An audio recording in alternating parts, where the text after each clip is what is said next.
Vamos a partir ya la quinta sesión de la Escuela de Formación Comunista que estamos organizando desde la agrupación Vencer y también desde la Izquierda Diario.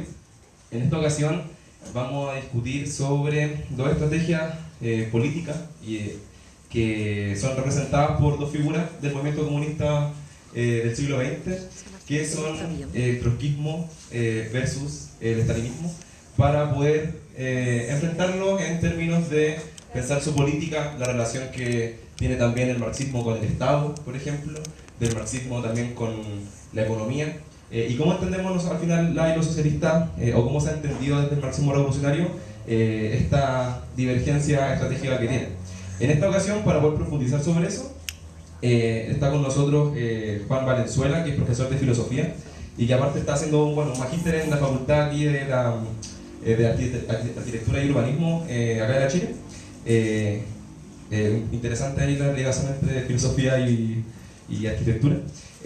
Ahí nos puede contar también su exposición y también poder hacerle el llamado a ser parte de estos cursos que van a seguir hasta diciembre. Tenemos más o menos fecha.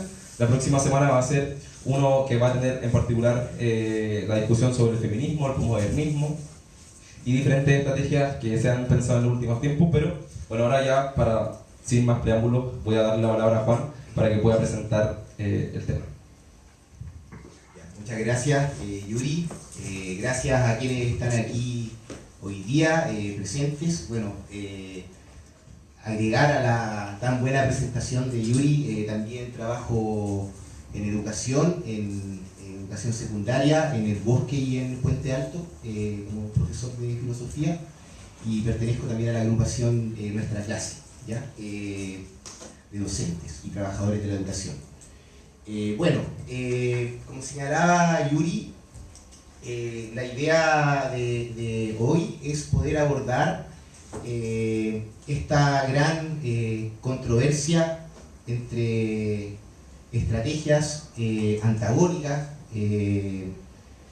como lo fueron o lo son el estalinismo y el trotskismo, ¿no? Que es el título de esta quinta sesión del curso.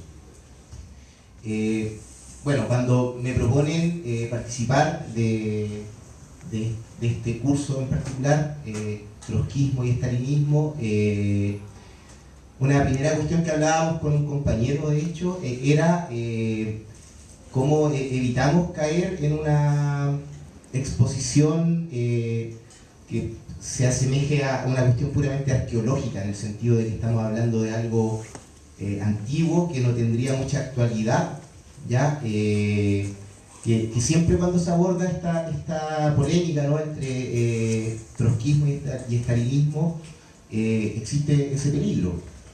Si bien hay organizaciones que en la actualidad en Chile, nosotros nos referenciamos en el trotskismo, ¿no? Hablo Partido de Trabajadores Revolucionarios, donde también milito. Hay corrientes también que se referencian en el estalinismo, pero no tienen, digamos, una influencia mayor, como el Partido Comunista Acción Proletaria, pero se trata más bien de una controversia que atravesó el siglo XX y en especial la primera mitad, porque después hay otra historia en el propio movimiento trotskista. En fin, hay una serie de elementos históricos que sería muy complejo abordar en una sesión de esta, ¿no? Incluso en el estalinismo también hay después divergencias y corrientes que surgen. Entonces yo no quiero hacer una exposición histórica. Quería empezar diciendo eso. Hay un libro en particular que se envió, que es Bolchevismo y Estalinismo, de Trotsky, que fue escrito en 1937, y es un libro que resume bastante bien el debate que se daba en ese momento entre estas dos corrientes, ¿ya? Y entonces creo que sería ahí, quien quiera profundizar puede empezar ahondando ahí, o incluso hay una profusa bibliografía también para sumergirse en ese debate. Hay, excelentes biografías de Trotsky que permiten también abordar ese debate, como las que hizo Isaac Deutscher, ¿no? el principal biógrafo de Trotsky, que tiene una trilogía que empieza con el profeta armado, ¿no? El profeta desarmado y el profeta desterrado. ¿Por qué profeta? Como en la imagen de Maquiavelo, digamos, por eso le da ese título al libro, tomando una figura del intelectual florentino Maquiavelo. Pero, o sea, estoy simplemente ahora mencionando posibles vías para abordar ese debate en términos históricos, que creo que pueden ahí indagar y buscar también por cuenta propia. Bueno, está, por supuesto, toda la bibliografía profusa del IPS también, del Instituto de Pensamiento Socialista, que viene editando la obra escogida de Trotsky desde hace rato. Pero bien, yo más que abordar desde una óptica histórica, comentaba que me interesa abordar la controversia trotskismo-stalinismo desde dos debates. Uno, la relación entre el socialismo y el Estado. Ese es el primer debate, socialismo y Estado, ¿ya? Y ver de qué modo estas dos corrientes se diferencian en sus concepciones. Entonces lo vamos a abordar desde una óptica más conceptual o teórica, si se quiere, la diferencia entre el trotskismo y el stalinismo, ¿ya? Y ocupando principalmente de la bibliografía que ustedes recibieron, el capítulo El Estado de la Revolución Traicionada, de Trotsky, ¿ya? Que es la Revolución Traicionada, dicho sea de paso, es una gran obra teórica de Trotsky. Entonces, aborda todos estos debates desde una óptica mucho más teórica y conceptual, valga la redundancia, ¿ya? Entonces, primera discusión, socialismo y Estado, ¿ya? Y segunda discusión es socialismo y, como dijo Yuri, economía o socialismo y producción, consumo, ¿ya? Esos dos ejes, digamos, de debate. ¿Por qué estos dos ejes? Porque, a mi entender, ayudan también a navegar en ese capítulo del libro. O sea, si lo resumimos o lo sintetizamos en estos dos ejes, uno puede después percatarse de que están abordados a lo largo de todo ese capítulo y uno puede llegar a varias cuestiones ahí importantes para diferenciar estas dos corrientes que son antagónicas, ¿no? Que surgen en la Tercera Internacional. La Tercera Internacional, nota a pie de página, organización que agrupó a los partidos comunistas inmediatamente después de la Revolución Rusa, y que después se dividió, digamos, entre estas dos corrientes como las principales, ¿no? El estalinismo y el trotskismo. Entonces, me gustaría, otra cosa, me gustaría que también esto sea reflexivo, o sea, que ustedes leyeron y tienen opiniones seguramente sobre estas cosas. Entonces me gustaría empezar escuchando, si alguien se la juega, a que plantee cuál es la relación entre el socialismo y el Estado. Por ejemplo, ¿el Estado contribuye a la realización del socialismo? ¿Es un objetivo una economía estatal, por ejemplo, para el socialismo? ¿Cómo ven esa relación? ¿O quién podría darme dos o tres ideas de esa relación socialismo y Estado? Luego que dialoguemos aquello, puedo empezar a explicar cómo lo problematiza Trotsky y la diferencia con el estalinismo. ¿Quién se anima, compañeras, compañeros? ¿Hola?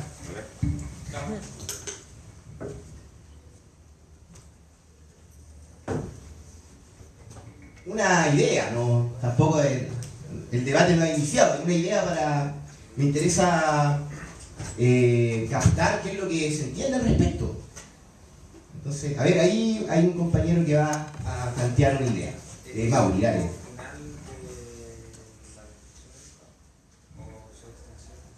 Ya, ahí escuchamos, ¿no? El objetivo sería la destrucción del Estado o su extinción. Ya, a ver, por allá, otro compañero. La relación entre el socialismo y el Estado sería primero la conquista, la revolución de los obreros del Estado, Ya. la destrucción de ojalá quitando la burocracia estatal y la militar, y desde ese momento hacer un Estado obrero, en el cual las funciones pasen a ser lo más técnicas posible, que sean personas revocables, y de esa forma disminuir el aparato burocrático y de esa forma de a poco ir extinguiendo el Estado actual como está. Y para eso tenía que primero romperse el Estado burgués para instalar como dictadura del proletariado o el Estado del proletariado, y así con esas como concepciones se iría extinguiendo poco a poco el Estado necesariamente. Ya.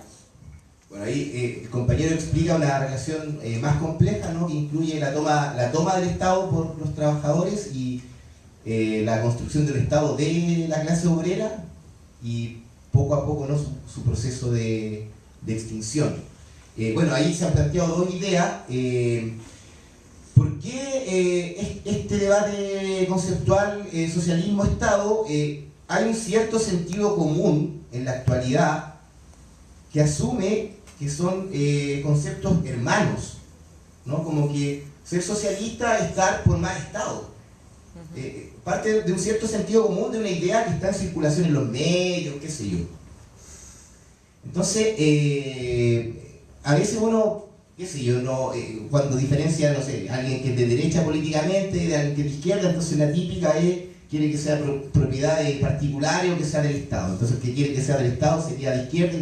Entonces, uno a veces puede estar tentado de asumir como el lugar común, ¿no? De que socialismo y Estado son conceptos que van en el mismo sentido. Pero acá, bueno, al escuchar a los compañeros, claramente hay una visión distinta, que es más propia, digamos, de la vertiente del marxismo que representa León Trotsky. ¿Ya? En su época también estaba este debate, porque en la Unión Soviética, ya que como sabrán, surgió producto de una revolución obrera y campesina en el año 1917. En la década de 1930, ya habiendo pasado casi 20 años desde la revolución, era evidente que la maquinaria estatal se había fortalecido enormemente. ¿Ya? Incluso ciertas prácticas del Estado que estaban que en la revolución habían sido liquidadas, ¿no? La década de 1930 se empiezan a reponer, por ejemplo, el grado en las Fuerzas Armadas, como escalafones, entonces como estas distinciones, medallas, distintas jerarquías. Lo mismo en términos digamos, del aparato administrativo del Estado. Entonces, ya ahí hay un debate, porque en ese momento la burocracia del Partido Comunista, ¿no? Que la todavía Tercera Internacional oficial en ese momento, y los dirigentes que estaban, digamos, en la Unión Soviética, empezando por Stalin, que había tomado, digamos, la dirección del Estado soviético, declaran que ya el socialismo estaba prácticamente construido en la Unión Soviética, ya hay socialismo en la Unión Soviética, ¿no? Entonces, eso llamaba mucho la atención, porque si socialismo, como acá tanto ambos compañeros hablan del proceso de extinción, ¿no? del Estado, proceso al cual todavía no hemos hablado cómo se daría, pero un proceso de extinción, que eso era, de hecho, era explícito incluso en la tradición bolchevique, de la cual provenía Trotsky, ¿no? que Lenin, por ejemplo, había escrito un libro, El Estado y la Revolución, donde también agarraba esta idea de que el Estado que nace de la Revolución planteaba que debe ser un Estado que desde el día que nace la idea es que se extinga, porque el Estado, a diferencia de lo que plantean algunas visiones filosóficas más burguesas, el Estado no es la expresión de la voluntad general de la sociedad. El Estado es una maquinaria de dominación de clase.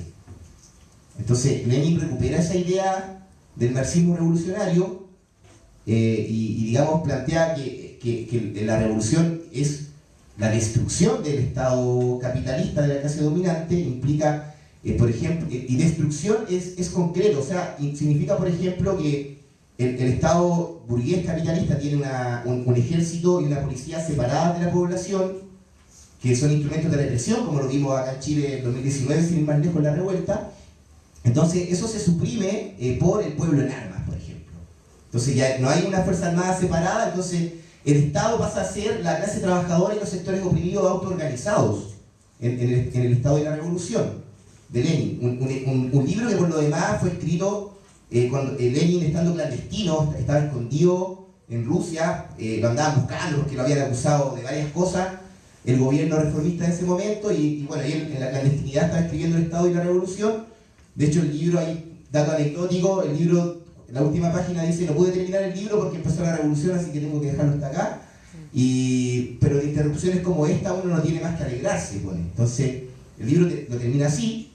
Y en ese libro, por ejemplo, compañeras, compañeros, algunas citas que recupera Trotsky. Estoy hablando de esto porque es mucho el contraste con lo que pasa en la Unión Soviética, que de hecho yo creo que hasta está en el imaginario, como si cuando uno recuerda los años 30, así Stalin, y como la figura del Estado es muy fuerte, incluso como ya ni siquiera como estudiando mucho, el imaginario que queda de esa época, estas como desfiles militares, ¿no? Con los jerarcas burocráticos, ¿no? Incluso como casi en su estética es un Estado muy claro, estas estatuas gigantes, el culto de la personalidad, pero bueno, todo eso también expresaba una casta estatal muy potente. Y que vean ustedes qué decía el partido bolchevique en 1921 que Trotsky les recuerda en este texto que ustedes revisaron, que es la revolución traicionada. Trotsky les recuerda: miren, esto está sucediendo, ¿no? Está toda esta maquinaria estatal fortaleciéndose, pero por ejemplo acá recuerda Trotsky cómo Lenin problematizaba estos aspectos. Siguiendo a Marx y Engels, Lenin ve el primer rasgo distintivo de la revolución en que, al expropiar a los explotadores, suprime la necesidad de un aparato burocrático que domine a la sociedad y sobre todo de la policía y del ejército permanente. O sea, ahí hay una frase que es tajante de Lenin, ¿ya? Del Estado y la Revolución. Después, bueno, continúa. El proletariado necesita del Estado, todos los oportunistas lo repiten, escribía Lenin en el Estado y la Revolución, pero olvidan añadir que el proletariado solo necesita un Estado agonizante, es decir, que comience inmediatamente a agonizar y que no pueda dejar de agonizar. O sea, ¿qué Estado necesita el proletariado? Una maquinaria todopoderosa que oprime a los propios trabajadores y a la población. Para Lenin no. La revolución necesita, como está señalado en este escrito del 17, inspirado además en la Comuna de París, ¿no? La primera, la Comuna de París, 1871. No son 50 años, no es la misma distancia que nos separa de acá, pero 1871, piensen ustedes la distancia histórica con el 17, ¿cuántos años son? Como mi matemática me falla, 40 y tantos, ¿sí, no? La Comuna de París estaba viva en la memoria, y la primera vez que los trabajadores forman un Estado, desde abajo, con delegados, revocables, los representantes ganaban lo mismo que un trabajador calificado. Marx, cuando surge la Comuna de París, dice: es la forma del Estado obrero al fin encontrada, en su escrito. Entonces, Lenin está escribiendo esto en el 17, leyendo textos clásicos de marxismo. O sea, Lenin está volviendo a Marx y Engels en este escrito del Estado y la Revolución.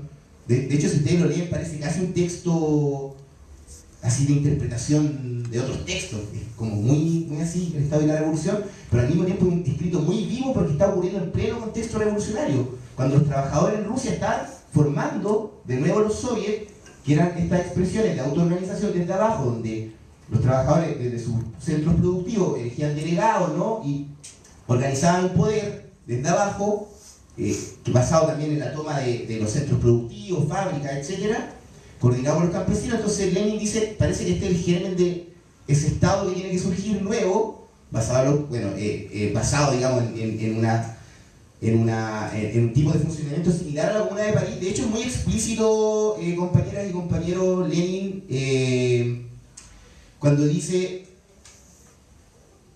a ver, lo tengo por acá, medidas que tiene que tomar el Estado obrero, digamos, para su funcionamiento en la revolución. ¿Y cómo funcionamos? Destruiste el Estado capitalista, los burgueses huyeron, los trabajadores controlan todas las fábricas, los centros productivos, nos tomamos básicamente la ciudad y el país. Entonces, ¿cómo hay que funcionar? Bueno, Lenin decía, ese Estado nuevo surgido de la revolución, el proletariado romperá la vieja máquina burocrática y formará su propio aparato de obreros y empleados, y para impedirles que se transformen en burócratas, o sea, para impedirles, no lo voy a resaltar, para impedirles que se transformen en burócratas, tomará medidas estudiadas en detalle por Marx y Engels, ahí hablando de la Comuna de París. 1. Elegibilidad y también revocabilidad en cualquier momento. Una lógica muy distinta incluso a la que ocurre en los cargos de representación del Estado burgués, ¿no? Que hay periodos de años, ¿no? O a veces incluso en sindicatos, que tenéis 4 años, tipo acá. Revocabilidad en cualquier momento, porque la revocabilidad, porque si tenía un dirigente que está remando para el otro lado, no respeta las resoluciones, digamos, que se toman en base a la asamblea, etcétera, y juega al lado de la policía en revolución, podéis revocar. Entonces eso había que legalizar eso, ¿ya? Cosa que en la década del 30, cuando Stalin dominaba en la URSS, eso ya evidentemente no ocurría. Trotsky estaba en el exilio escribiendo esto. ¿Ya? Se había burocratizado ya ese Estado obrero. Segundo, retribución no superior al salario de un obrero. ¿Ya? Eso es lo que hablábamos recién. El mecanismo de pagarle, no sé, 8 palos, 9 palos a alguien en el Estado burgués chileno, por ejemplo, o más, dependiendo del cargo. También tiene que ver con mecanismos o sea, con formas que encuentra la burguesía también para garantizar que todo el aparato estatal, las instituciones funcionen de acuerdo a sus intereses. Entonces te pago buenas lucas, pues hazme buenas leyes. Y entonces hay una manera de corromper a los dirigentes revolucionarios, obreros, digamos que nosotros también combatimos y enfrentamos. Entonces, pero acá en la Comuna de París, y Lenin después toma como nuestra política, digamos, digo nuestra porque escribo evidentemente esa tradición,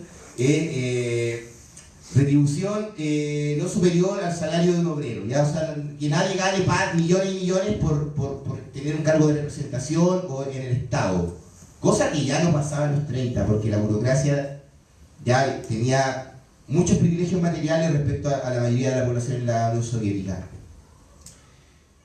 Entonces esto también siempre a mí me gustaba recordárselo a los que decían, no, si soy leninista, y eran tipos que defendían a burócratas, defendían formas estatales profundamente burocráticas,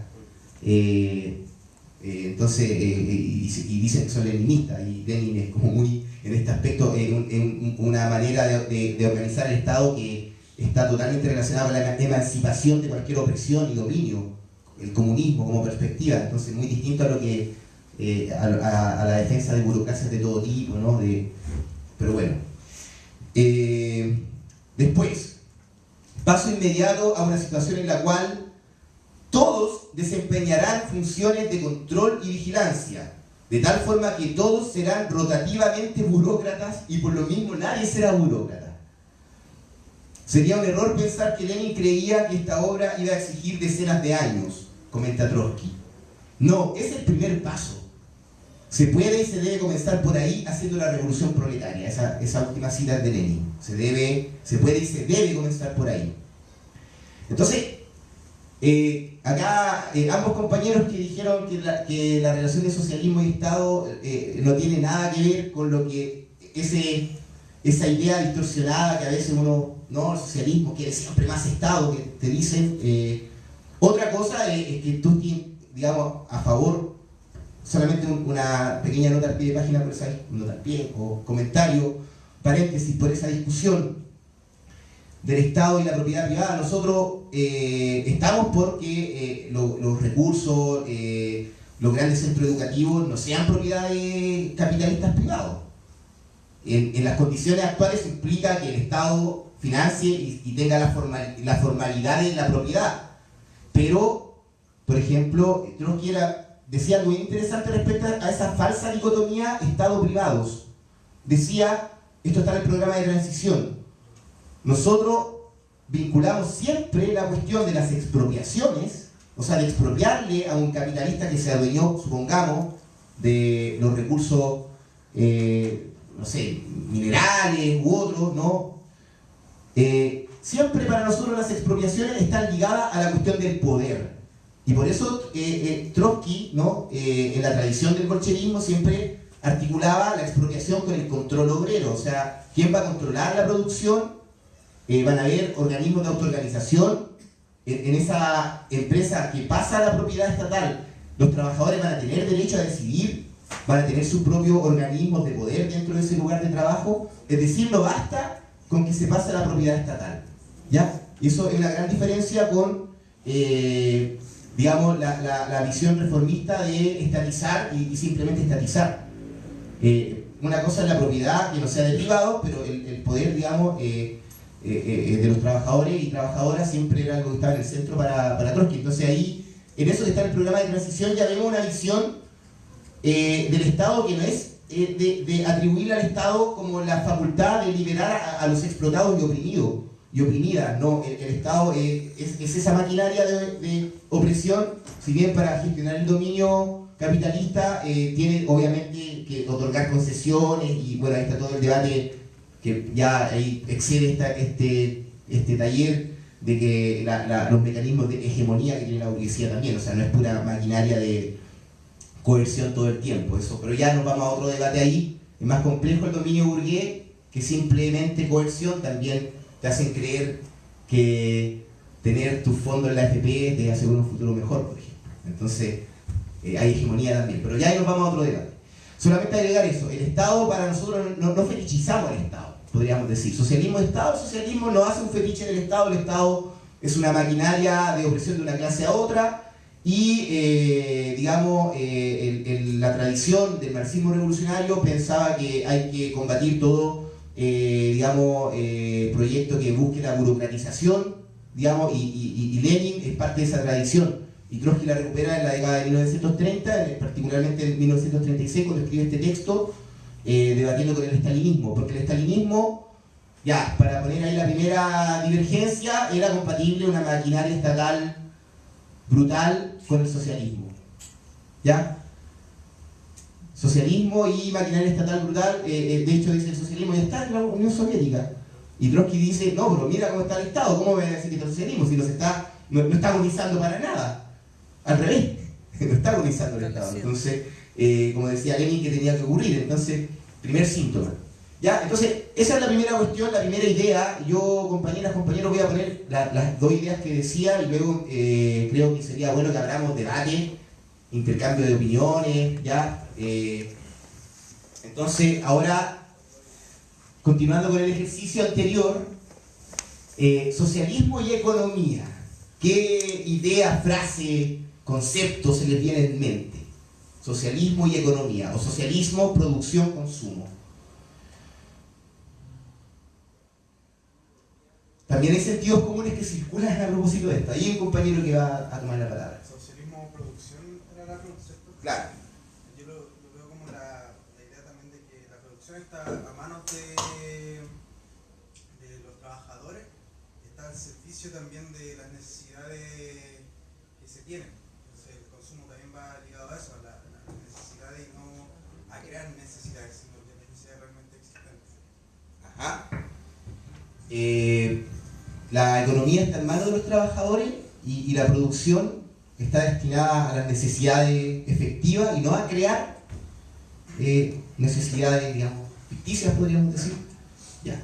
Ahí hay una idea. Yo voy a escuchar, compañeras, compañeros, y luego tratar de dialogar con lo que ustedes piensan a partir de algunos de los textos, ¿no?, que revisamos. Ahí hay otro compañero que va a aportar una idea. Yo la repito resumida porque entiendo que hay transmisión en vivo, ¿no? Por eso hago eso, por si acaso. Si me equivoco al repetirla, me corrigen. Ya, vamos, compañero. Para complementar todo lo que ya se dijo, siento que el socialismo intenta quitar el obstáculo que es la moneda o el dinero en su concepción actual, como algo que limita lo que podría ser la realización humana. A lo que voy es,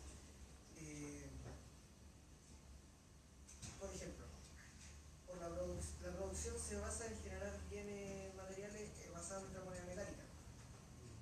Y por eso mismo, por ejemplo, el ejemplo que se me viene a la cabeza, se desechan alimentos. En vez de que los alimentos sean una producción que esté destinada a cumplir una necesidad humana, se dedican a cumplir una necesidad económica burguesa. Claro. Ya, bueno, hay otra idea, ahí me corrige compañero si mal. La relación entre economía y socialismo implica, por ejemplo, suprimir lo que sería, o eliminar, o superar lo que sería una economía que se basa en buena medida en la moneda, ¿no? El intercambio monetario, cuyo objetivo es más enriquecer a una clase dominante burguesa que las necesidades humanas. Entonces el socialismo implicaría terminar con aquella manera, digamos, de funcionar esta economía. Entonces producir para las necesidades humanas. Claro. Bueno, ahí hay varias cosas que han dicho. Hay otra compañera que va a tomar la palabra. Sí, no, yo creo que está ligado también a cómo la visión de la propiedad se transforma. Es decir, el socialismo busca que la propiedad sea una cuestión colectiva, no como por ejemplo lo conocemos hoy día, que es una propiedad individual, o más que individual, una propiedad que se fortalece a partir de el arranque de la clase burguesa con el sector o con la clase trabajadora y el esfuerzo permanente que hace al producir un recurso, un producto, por decirlo de algún modo. Es decir, socializar la propiedad colectivamente. Eso está más ligado al socialismo. Bueno, acá la compañera enfatiza en la socialización de, digamos, de la propiedad, ¿no? De que si ahora es propiedad de tal o cual burgués, tal o cual capitalista, Claro. Que esa misma propiedad pase a ser propiedad de toda la sociedad. Claro. Digamos, y que ahora esas propiedades, el destino, o sea, el objetivo de los burgueses al poseerla es el enriquecimiento y no la sociedad. Yo creo que varias de las ideas, compañeras y compañeros, que plantean, al menos yo concuerdo con la mayoría, hay algunas por ahí que tengo mis apreciaciones, pero con la mayoría yo concuerdo, y de todos modos es un intercambio, así que no pasa nada, estamos construyendo también la idea. Pero a ver, hay un aspecto que, a ver, voy a ir como tomando ideas. El tema, voy a partir por lo último, la propiedad. La propiedad, y ahí para vincularlo con lo monetario que decía el compañero. El tema de la propiedad. La propiedad es un elemento importante. O sea, en una política socialista, en la tradición al menos que estamos nosotros, por supuesto que el Partido Socialista no tiene nada que ver con nuestra tradición. El socialismo implica cuestionar las formas de propiedad capitalista. O sea, ustedes me imagino que se han percatado de que, para tomar un ejemplo de actualidad, en el debate constitucional, cuando a alguien se le ocurre decir algo que mínimamente suene a un cuestionamiento al principio de propiedad privada, inmediatamente ponen el grito en el cielo los políticos burgueses. No, ¿cómo es posible que se vulnere el derecho de propiedad? Entonces, las formas de propiedad es un elemento importante, ¿ya? Por ejemplo, propiedades que están en manos de capitalistas privados, socializarlas,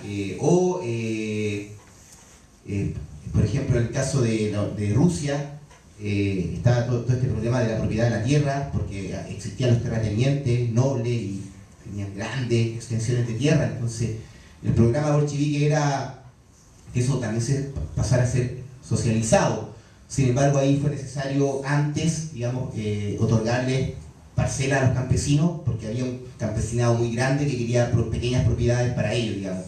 Entonces, o propiedad, no un campo colectivo, pero el programa era que todo lo que fuese suelo, tierra, ¿no? y medios de producción es la socialización. Entonces, socialismo, vale la redundancia, tiene que ver con socializar, ¿no? Con que la propiedad que ahora es privada sea común, ¿no? Como de la sociedad. Ahora, eso, bueno, Trotsky lo pone un poquito más difícil y complejo en el texto que ustedes tienen. Porque no basta con la forma de propiedad, el debate que hace Trotsky ahí.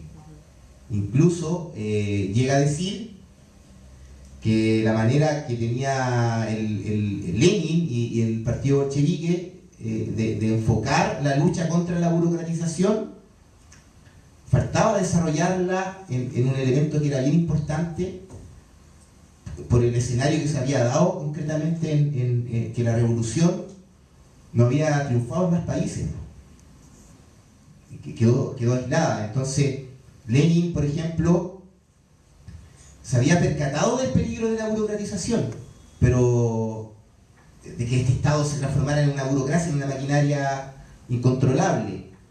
Pero cuando eso estaba en un estado muy germinal todavía, de hecho Lenin murió en 1924, no pudo ver todo el proceso de burocratización que ocurrió posteriormente. Que Trotsky sí lo vio, y vio cómo la revolución fue derrotada. De hecho, triunfó en Rusia, fue derrotada en Hungría, en Alemania, en China, y varios países más que ahora no se me vienen en mente. Bueno, en la década del 30 en España, bueno, en fin. Hay una serie de derrotas serias. En Italia también había un proceso revolucionario importante. La revolución quedó aislada y en ese contexto que en la Unión Soviética dicen ya estamos llegando al socialismo, la burocracia oficial. Entonces Trotsky dice, bueno, no hay que pensar el socialismo solamente de acuerdo a las formas de propiedad que hay en la Unión Soviética, que efectivamente no hay propiedad privada capitalista. Bueno, en ese tiempo, de hecho, en el 36, cuando está escribiendo esto Trotsky, estaba prácticamente extinta la propiedad privada capitalista. Ni siquiera en el campo, porque en el campo se había hecho un proceso muy brutal a fines de la década de 1920 de expropiación a los campesinos que todavía quedaban con parcelas de propiedad privada. Se había expropiado de manera burocrática. Por ejemplo, ahí hubo ya un debate importante, porque para Trotsky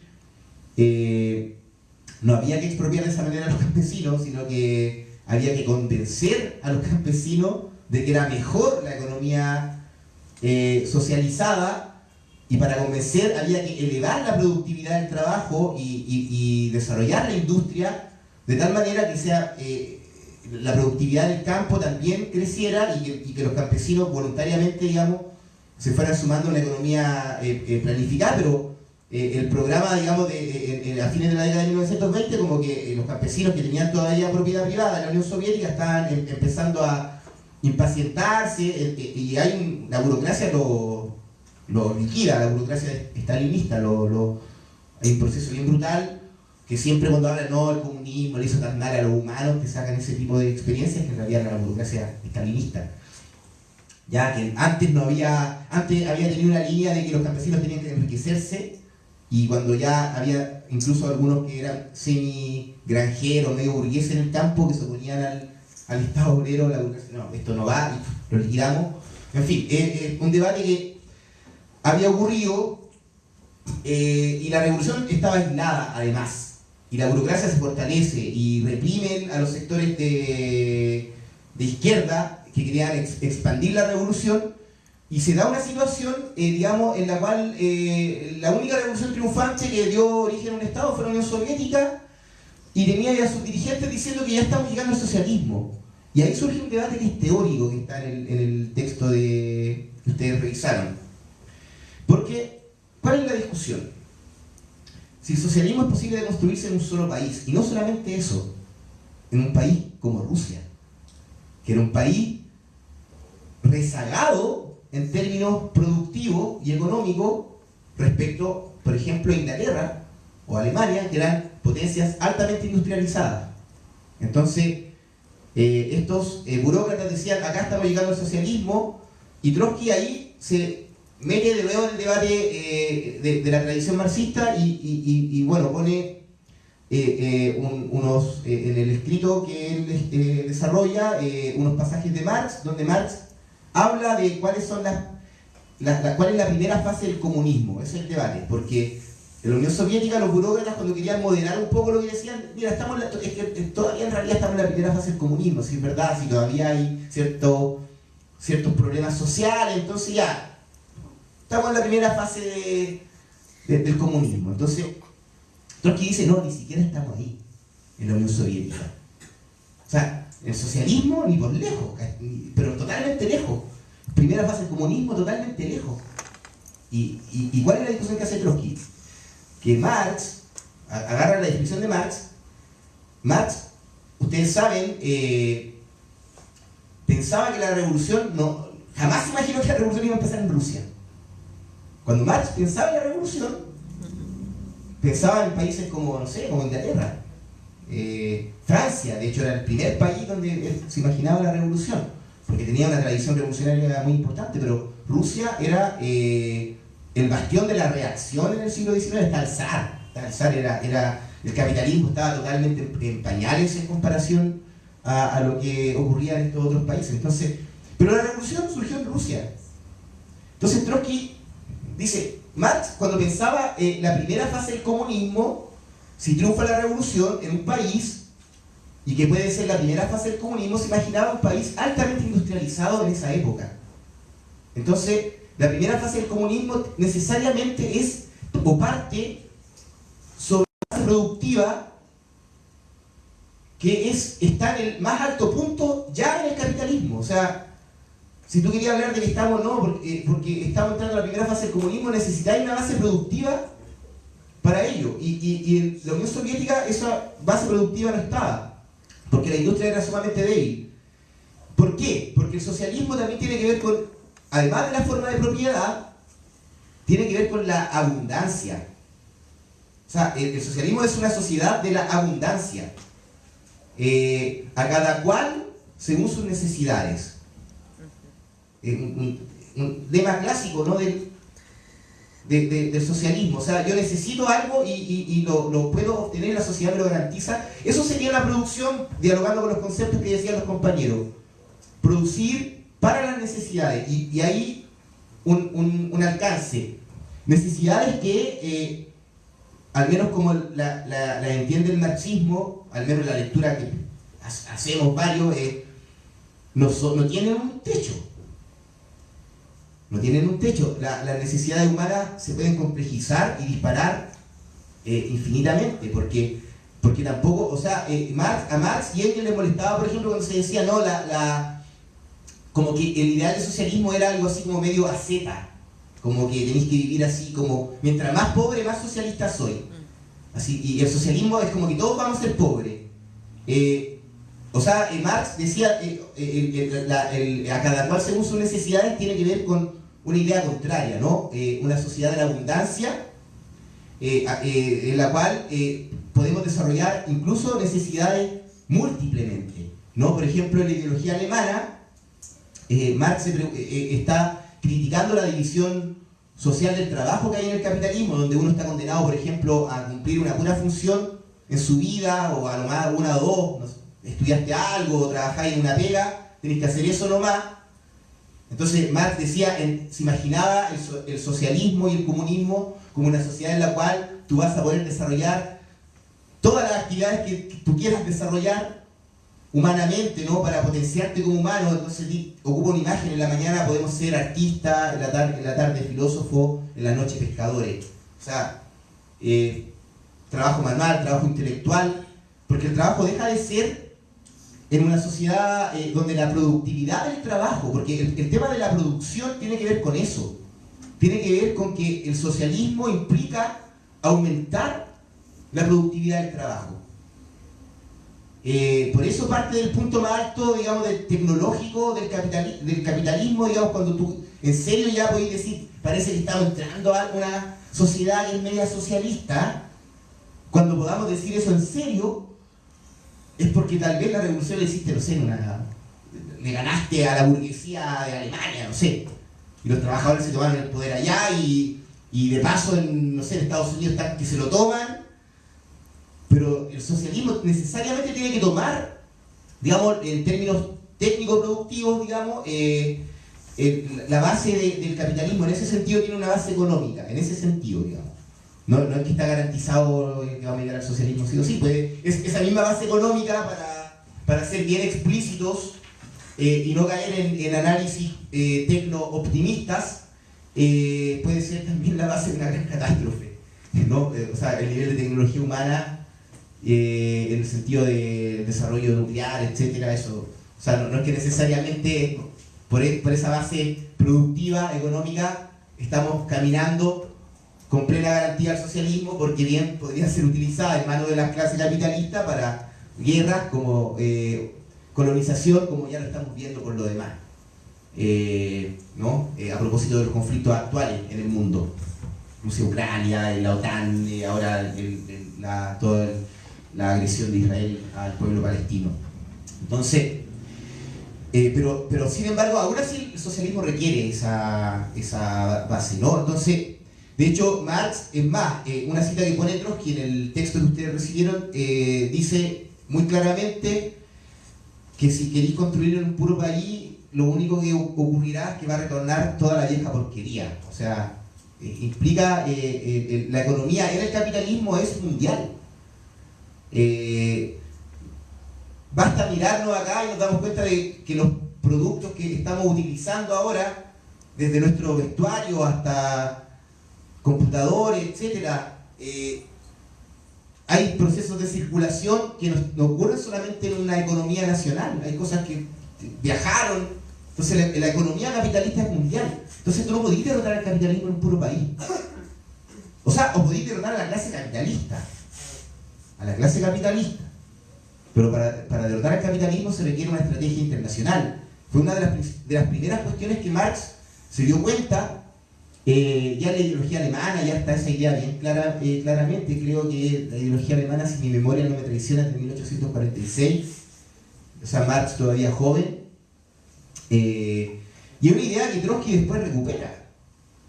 En esta época, ¿no? Cuando estos gallos te decían, no, el socialismo ya está en Rusia, en la Unión Soviética, un solo país. Y Trotsky dice, oye, pero recordemos un poco lo que decía Marx. De hecho hay una cita que Trotsky dice, está en el Manifiesto Comunista, pero también está en la ideología alemana. Oye, pero recordemos lo que decía Marx, la revolución, el capitalismo es mundial, es una economía mundial. Hay un sistema de estados que interaccionan a nivel internacional, entonces hay interdependencia, un desarrollo que es desigual, pero también es combinado, y podríamos, no sé, agregar conceptos, hay circulación internacional de mercancías, qué sé yo, entonces, división mundial del trabajo, entonces una revolución, como un socialismo en un solo país es totalmente utópico, entonces tiene que ver con la propiedad, para retomar la idea anterior, pero también tiene que ver con la productividad del trabajo. Y el problema en la Unión Soviética es que la productividad del trabajo, por poseer una baja base tecnológica y cultural anterior, no permitía una sociedad de la abundancia. No había sociedad de la abundancia. Entonces ahí está el problema de la burocracia. Acá se conecta el problema del Estado, el problema de la economía.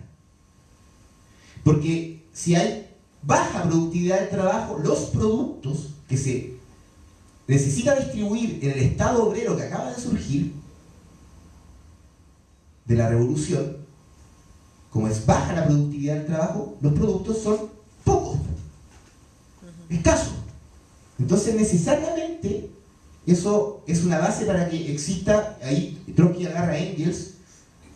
Si bien la clase obrera se tomó el poder, todavía persiste la lucha por la existencia individual. Entonces tenéis propiedad del Estado, de los trabajadores, pero como hay poca productividad del trabajo, todavía recibís poco, porque la productividad del trabajo es baja. Entonces eso hace necesario tener que buscar mecanismos para distribuir, y ahí surge la burocracia. O sea, alguien tiene que estar cuantificando, ¿no? Entregando. ¿Y cuál es el método para distribuir? A cada cual según sus necesidades, como predicaba el socialismo marxista, digamos, el marxismo.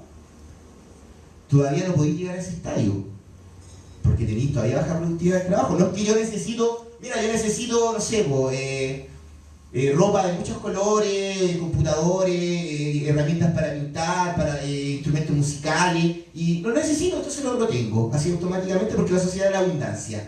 Eso que suena utópico, ¿no? En el sentido de cómo uno quiere desarrollar distintas capacidades humanas. Inmediatamente después de la toma del poder, en un país como lo era Rusia, donde había baja productividad del trabajo, no era factible, no era pensable. Tenía que reconstruir la industria, Entonces, y necesariamente de que los que son los delegados, los delegados que se eligieron en la revolución y los dirigentes de un sector del partido que toma el control del nuevo Estado, necesariamente ellos tienen que distribuir esos productos del trabajo, y al ser escasos necesariamente hay que ocupar ciertos mecanismos coercitivos o mecanismos capitalistas de distribución. Y de hecho, miren, les voy a leer una cita para ir terminando la intervención y podamos abrir el debate, porque acá está, a ver, nos quedamos con la idea del Estado que agoniza, que es como la parte que quienes militamos por la revolución siempre nos apasiona hablar de que, o sea, del Estado que surgiría de la revolución, cómo sería, y hablamos de la autoorganización, hablamos de todo eso. Pero cuando Trotsky agrega este problema, se pone más complejo el problema del Estado. Y aquí lo voy a leer. Voy a leer una cita y con esto voy a cerrar. Trotsky habla del doble carácter del Estado soviético en la década de 1930. Para ello se basa en un escrito de Lenin, ¿ya? Pero voy a leer mejor para luego de eso abrir el debate y una última explicación. Acá está. Engels escribía en su célebre polémica contra Düring, un filósofo, ¿no?, que estaba vivo, era profesor universitario, y Engels escribió una dura polémica, el anti-Düring se llama, de hecho, que el libro se llama el anti-Düring, como ya, debatir directamente contra ti. Engels escribía en su célebre polémica contra Düring: cuando desaparezcan, al mismo tiempo que el dominio de clases y la lucha por la existencia individual engendrada por la anarquía actual de la producción, los choques y excesos que nacen de esta lucha, ya no habrá entonces nada que reprimir, y la necesidad de una fuerza especial de represión no se hará sentir en el Estado. O sea, cuando ya no andáis luchando por existir como individualmente, porque la sociedad te garantiza tus necesidades, ya no va a haber nada que reprimir, decía Engels. Por lo tanto, el Estado no va a ser necesario. Continúa Trotsky comentando: el filisteo cree en la eternidad del gendarme, en la eternidad del Estado, digamos. En realidad, el gendarme dominará al ser humano en tanto que éste no haya dominado suficientemente a la naturaleza. Bueno, hay fórmula en época actual tal vez más compleja de dominar la naturaleza, pero se entiende, aumentar la productividad del trabajo a partir, digamos, implica naturaleza también. Para que el Estado desaparezca, es necesario que desaparezcan el dominio de clase y la lucha por la existencia individual. Por eso, si tenéis baja productividad del trabajo, todavía hay lucha por la existencia individual y vais a tener Estado, necesariamente. En ese sentido, la burocracia es necesaria, inevitable en ese sentido, porque tenéis que distribuir en el terreno del consumo, dice Trotsky. En la propiedad de los medios de producción tienen toda la razón, compañeros y compañeros, propiedad colectiva, no del Estado, pero después a la hora de distribuir los productos en el terreno del consumo, se te hace necesaria la burocracia, incluso después de una revolución, y por eso hay que combatirla. No es tan simple como podría parecer, con que esto, no, ahora son todos revocables y listo, resolvimos el problema. No es tan simple. Hay que aumentar la productividad del trabajo también. Digamos, sobre todo cuando hacen la revolución en países que no son altamente, que tienen tecnologías de punta del capitalismo, como es Chile hoy día, por ejemplo. Primer exportador y lo demás. Bueno, continúo. En realidad, el gendarme dominará al ser humano en tanto que éste no haya dominado suficientemente a la naturaleza, lo que decía recién. Para que el Estado desaparezca, es necesario que desaparezcan el dominio de clase y la lucha por la existencia individual. Engels reúne estas dos condiciones en una sola. En la perspectiva de la sucesión de los regímenes sociales, unas decenas de años no cuentan mucho. Las generaciones que soportan la revolución sobre sus propias espaldas lo ven de otra manera. Es exacto que la lucha de todos contra todos nace de la anarquía capitalista, pero la socialización de los medios de producción, acá está el punto, pero la socialización de los medios de producción no suprime automáticamente la lucha por la existencia individual. Y eso es lo que pasaba en la Unión Soviética en los 30. Estos tipos hablaban de socialismo y Trotsky empieza a comparar tecnológicamente Unión Soviética con otros países y dice, estamos totalmente en la B. O sea, no lo dicen con esas palabras obviamente, pero se entiende. O sea, que estaban a un nivel muy bajo respecto a los desarrollos más de punta de otras potencias, o sea, de potencias capitalistas que había en su época. Para terminar, esta conclusión significativa, completamente ignorada por los actuales teóricos oficiales, tiene una importancia decisiva para la comprensión de la naturaleza del Estado soviético de hoy, o más exactamente para una primera aproximación en este sentido. El Estado que se impone como tarea la transformación socialista de la sociedad, como se ve obligado a defender la desigualdad, es decir, los privilegios de una minoría, sigue siendo en cierta medida un Estado burgués, aunque sin burguesía. Esa es la fórmula que dio Lenin, que era como tenéis. ¿Por qué? Porque como no hay abundancia, la única manera de retribuir el trabajo es ocupando el típico mecanismo capitalista que depende de cuántas horas trabajáis y cuál es tu calificación, cuál va a ser tu sueldo. No podía encontrar otro criterio distinto mientras no tenía una alta productividad del trabajo. No es que, por ejemplo, de manera automática, Trotsky dice que la política tiene que ser atenuar eso, atenuarlo, buscar que eso disminuya. Pero si queréis, por ejemplo, que la gente, no sé, que alguien trabaje y si yo trabajé, no sé, 8 horas y me dice bolsa trabajando y alguien trabajó 4, y necesariamente en esta fase muy inicial, después de la revolución, se va a implementar mecanismos de retribución que son todavía herencia de la sociedad burguesa. Hasta que no te empecé a hacer la revolución en países donde vaya a poder garantizar la abundancia para todas y todos. O sea, que todos tengan para las necesidades y los deseos también. Si tú no garantizas eso, ¿cómo necesariamente te surge una burocracia, ¿no? Porque las normas de reparto burgués perduran. Estas palabras no implican alabanza ni censura, simplemente llaman a las cosas por su nombre.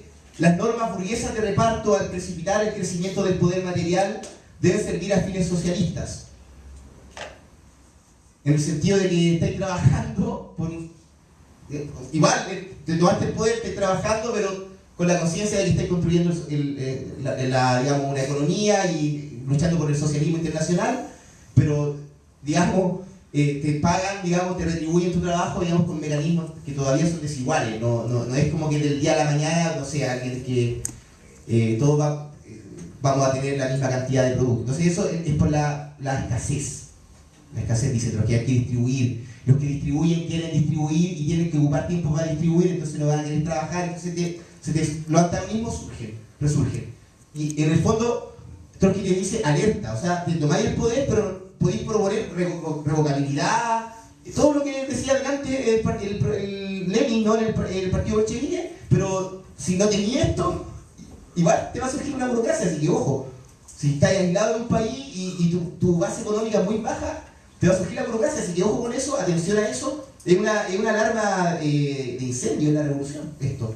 O sea, ojo que no es tan fácil como tomarte el poder, como que casi que tomarte el poder es la parte fácil, después viene lo complejo. Si triunfa la revolución globalmente o no, por ejemplo, en otros países, potencias imperialistas que van a querer derrotarte, como les pasó también a los bolcheviques, ¿no? Para ir terminando, las normas burguesas de reparto al precipitar el crecimiento del poder material deben servir a fines socialistas, pero el Estado adquiere inmediatamente un doble carácter. Acá esto es lo que quería decir, doble carácter. Socialista, en la medida en que defiende la propiedad colectiva de los medios de producción, lo que varios de ustedes resaltaron. Burgués, en la medida en que el reparto de los bienes se lleva a cabo por medio de medidas capitalistas de valor. ¿Cuánto vale un trabajo? Con todas las consecuencias que se derivan de este hecho.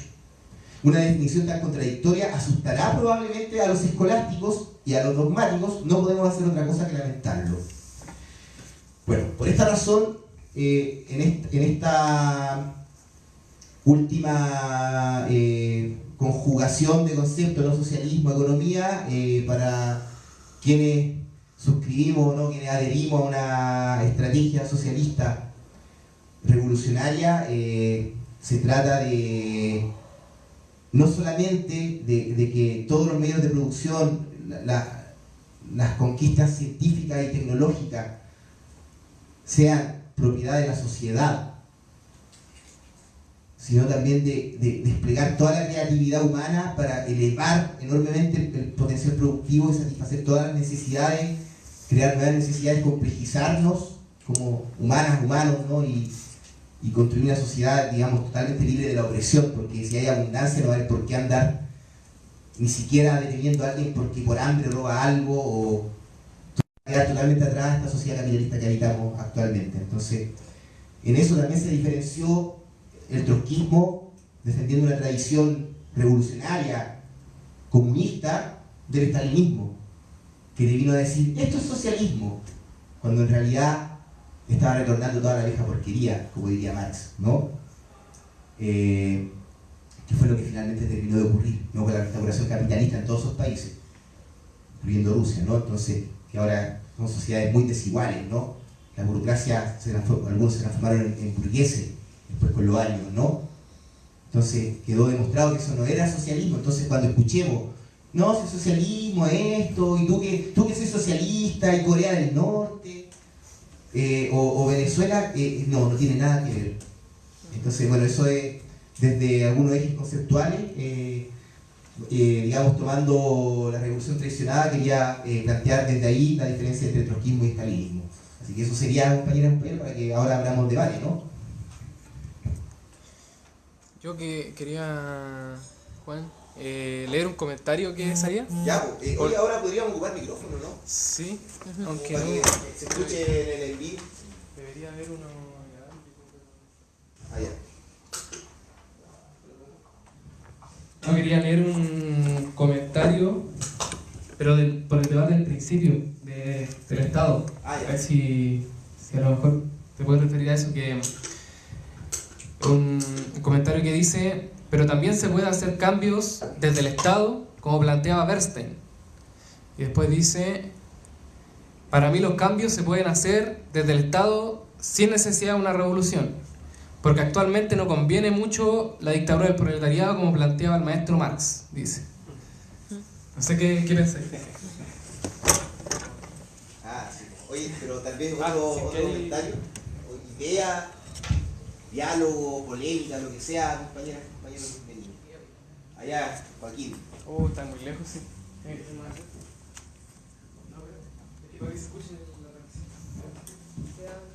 ¿No tenemos el inalámbrico? No, había mucha actividad hoy día. Ah, ya. No puedo hacer.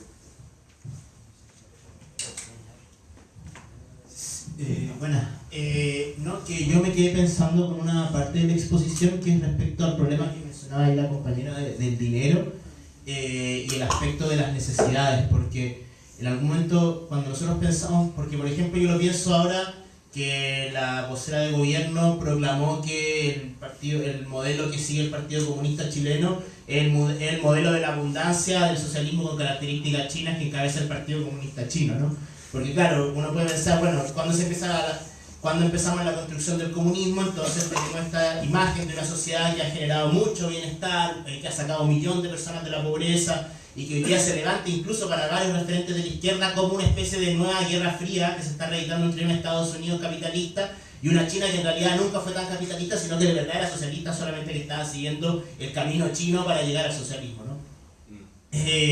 Y yo creo que eso también hace contingente el debate, porque bueno, nosotros me parece que no hay que investigar mucho para darse cuenta que efectivamente en China, si bien hay una estética muy ligada con estos resayos como estalinista de lo que se entiende el gobierno de un partido comunista chino, en realidad es uno de los países que tiene más multimillonarios del mundo, donde existe una brutal desigualdad salarial, por no decir una increíble concentración de la riqueza, hay mucha pobreza, hay regiones del país que están completamente atrasadas, pero también es un régimen en el cual, a propósito de lo que decía Juan,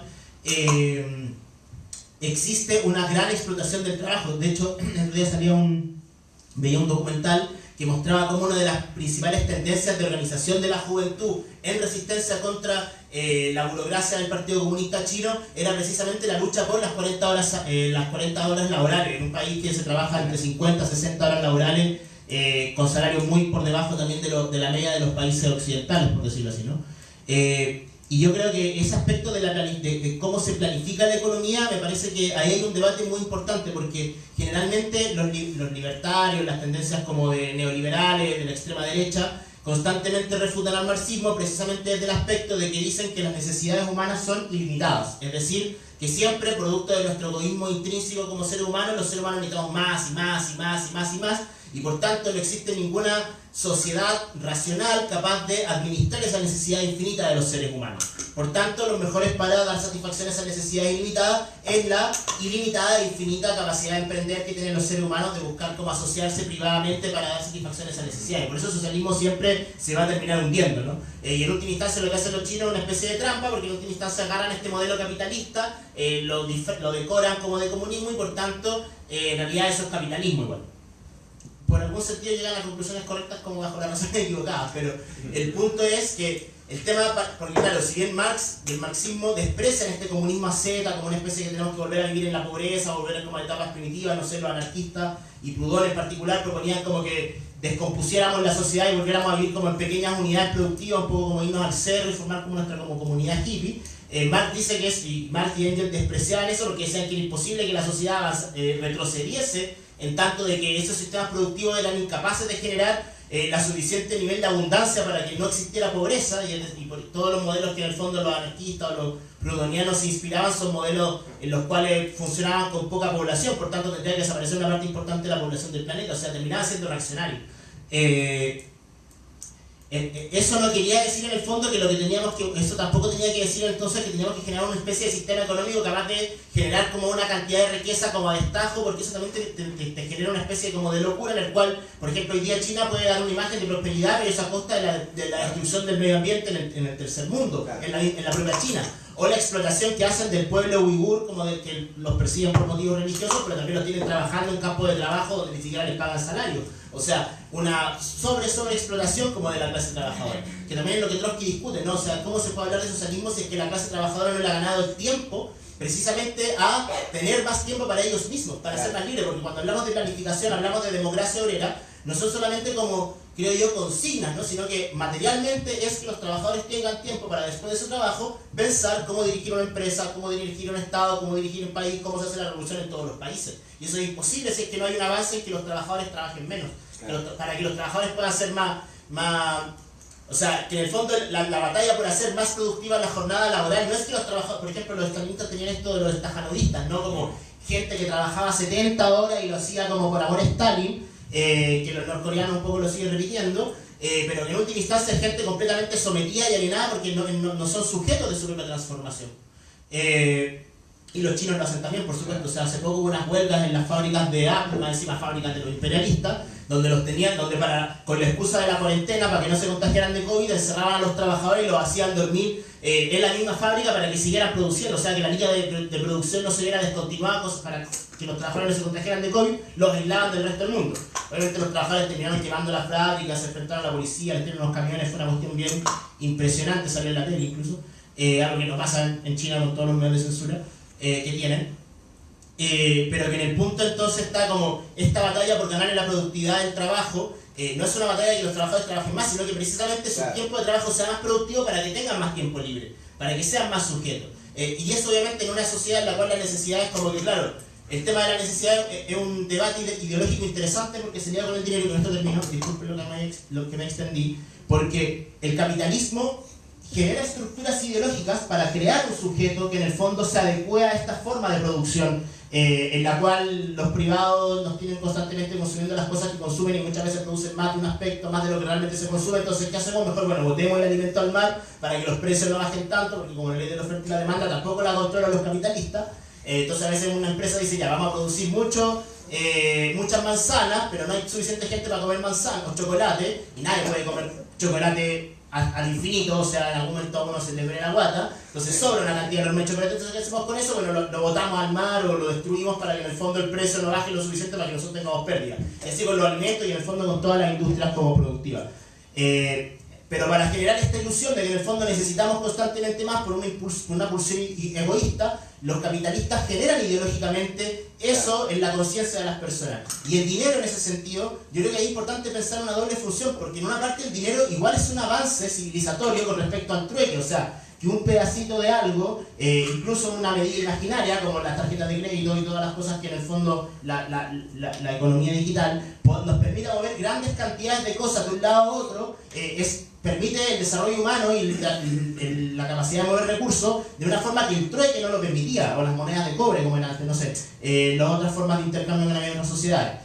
Sin embargo, que el dinero también cumple un rol ideológico en tanto, en la medida que en la sociedad capitalista encubre una forma en la cual las personas se relacionan con la producción de mercancía, es decir, al servicio de un burgués que le quita, o sea, que se apropia del trabajo del obrero y que producto de ese trabajo genera una cantidad de riqueza que no lo retribuye, sino que solamente se va quedando, el dinero en el fondo genera esa ilusión ideológica de que en el fondo el intercambio de productos solamente es un intercambio monetario, cuando lo que hay también es una relación de poder y una relación de organización de la sociedad. Entonces, la parte, no sé, o sea, el socialismo, claro, a veces nos quedamos en este aspecto, así como la gente, los ascetas se quedan en el rollo de, bueno, una especie de comunismo tibetano.